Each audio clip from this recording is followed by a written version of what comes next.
Assalamualaikum warahmatullahi wabarakatuh. Bapak Ibu wali murid SD Purworejo yang terhormat, beserta anak-anak didik SD Purworejo yang Ibu cintai. Saat ini Ibu akan membacakan tentang Peraturan Akademik SD Purworejo tahun 2020-2021. Ketentuan umum. Peraturan akademik merupakan peraturan yang mengatur persyaratan kehadiran, ketentuan ulangan, remedial, kenaikan kelas, kelulusan, dan hak-hak siswa SD Negeri Purworejo. Yang kedua, peraturan akademik merupakan peraturan yang mengatur hak siswa menggunakan fasilitas sekolah untuk kegiatan belajar.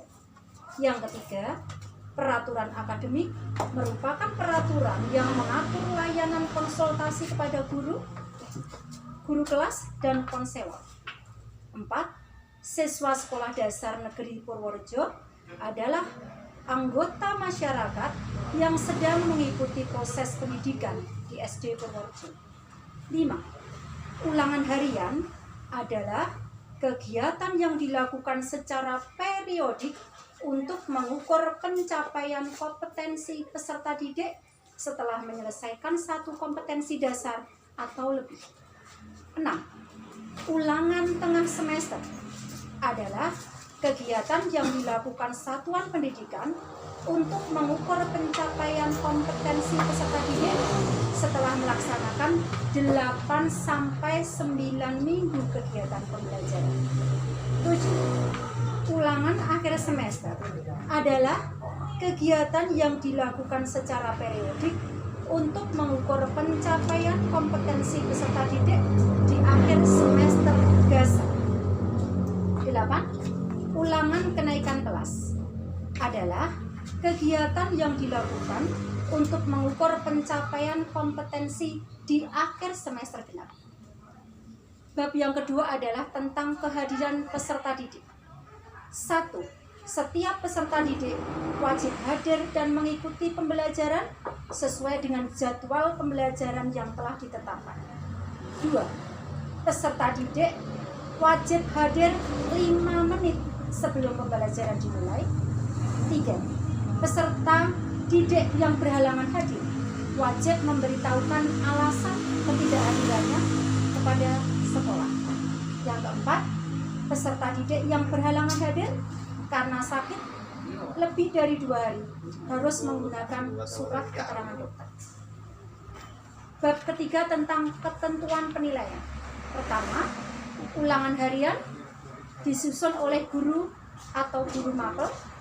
2.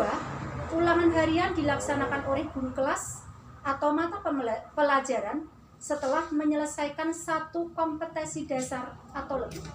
Ketiga, ulangan harian berupa tes berbentuk pilihan ganda, isian, soal uraian, tes lisan, atau tes perbuatan. 4. Hasil ulangan harian diinformasikan kepada peserta didik dan ditandatangani oleh orang tua atau wali sebelum diadakan ulangan harian berikutnya. 5. Peserta didik yang belum mencapai KKM harus mengikuti kegiatan remedial. Yang keenam, kegiatan remedial paling banyak dilaksanakan 2 kali. Pasal 4 mengatur tentang ulangan tengah semester. 1. Ulangan tengah semester adalah kegiatan yang dilakukan satuan pendidikan untuk mengukur pencapaian kompetensi peserta didik setelah melaksanakan 8 atau 9 minggu kegiatan pembelajaran. 2. UTS disusun oleh guru kelas atau mapel bersama-sama dalam kegiatan KKG gugus. 3. Cakupan UTS meliputi seluruh kegiatan indikator yang mempresentasikan seluruh kompetensi dasar dalam kurun waktu 8-9 minggu. 4. UTS berupa tes berbentuk pilihan ganda, isian, dan soal uraian. 5. Hasil ulangan tengah semester diinformasikan kepada peserta didik selambat-lambatnya 1 minggu setelah pelaksanaan. Kemudian pasal 5 mengatur tentang ulangan akhir semester. Diadakan secara periodik untuk mengikuti pencapaian kompetensi peserta didik di akhir semester gasal. UTS disusun oleh Dinas Dikpora Kabupaten Sleman, kecuali Mapel, SBA, SBK, Penjaskes, dan Mulok. Ulangan akhir semester berupa pilihan ganda, isian, dan uraian. Hasil UAS diinformasikan kepada peserta didik selambat-lambatnya 1 minggu setelah pelaksanaan. Peserta didik yang belum mencapai KKM wajib mengikuti remedial yang dilaksanakan 2 kali. Pasal 6 tentang ulangan kenaikan kelas. Ulangan kenaikan kelas dilakukan untuk mengukur pencapaian kompetensi di akhir semester genap. Ulangan ini disusun oleh Disdikpora, kecuali SBK, Penjaskes, Mulok, dan IPA. Cakupan ulangan kenaikan kelas meliputi seluruh indikator yang mempresentasikan seluruh kompetensi dasar dalam kurun waktu 1 semester. Peserta didik wajib mencapai KKM. Yang belum mencapai KKM wajib remedial 2 kali. Pasal 7 tentang penilaian praktek, pasal 8 penilaian sikap, pasal 9 tentang ujian sekolah. Ujian sekolah ini mengukur pencapaian kompetensi peserta didik mata pelajaran tertentu yang terdiri dari ujian tulis, praktek, sikap pada kelompok mata pelajaran tertentu. Pasal 10 tentang kenaikan dan kelulusan. Ketentuan kenaikan kelas. Pertama, mempunyai nilai seluruh aspek penilaian pada semua mata pelajaran yang diujikan di semester genap dan ganjil.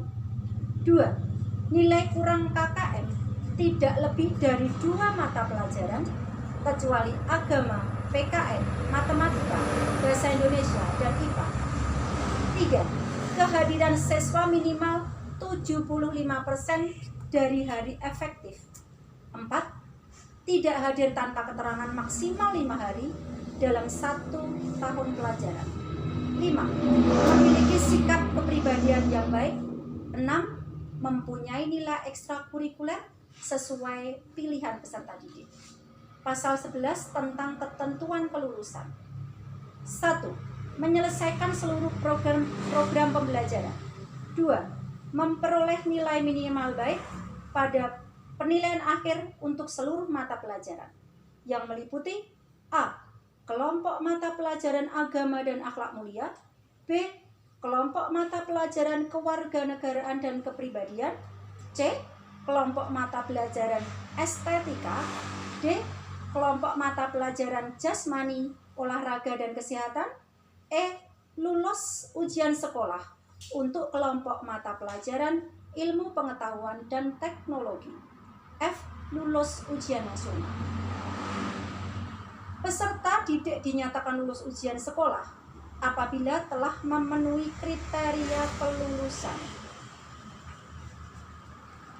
Kemudian pasal 12, hak siswa menggunakan fasilitas atau pusat sumber belajar.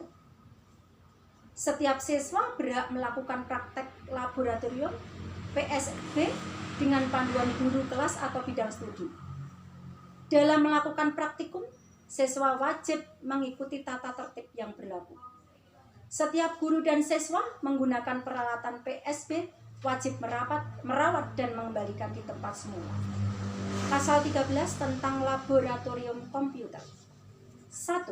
Setiap siswa berhak melakukan praktik komputer di laboratorium komputer pada saat jam pelajaran TIK.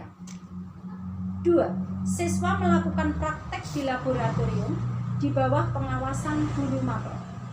3. Dalam melaksanakan praktikum, siswa harus mengikuti tata tertib yang berlaku. 4.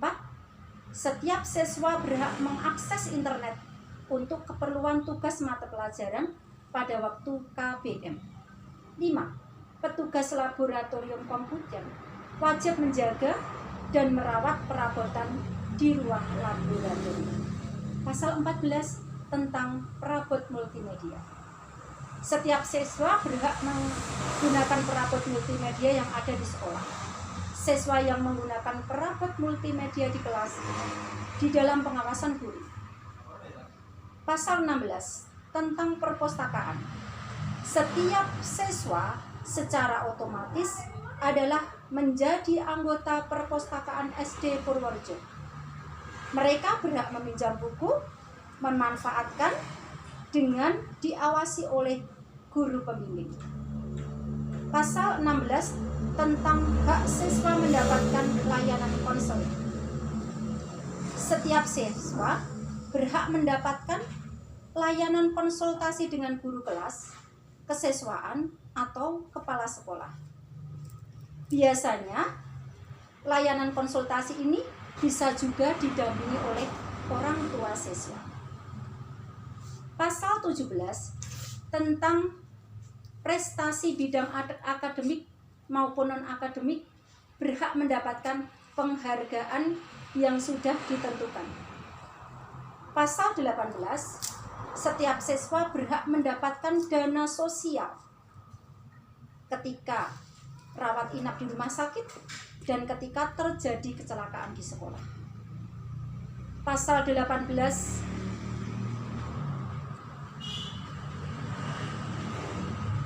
keputusan ini disampaikan kepada pihak-pihak yang terkait, dipedomani dan dilaksanakan dengan sungguh-sungguh.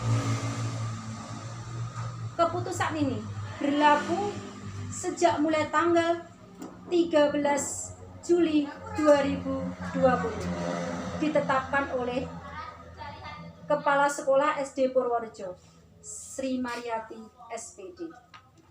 Begitu tentang peraturan akademik SD Purworejo. Wassalamualaikum warahmatullahi wabarakatuh.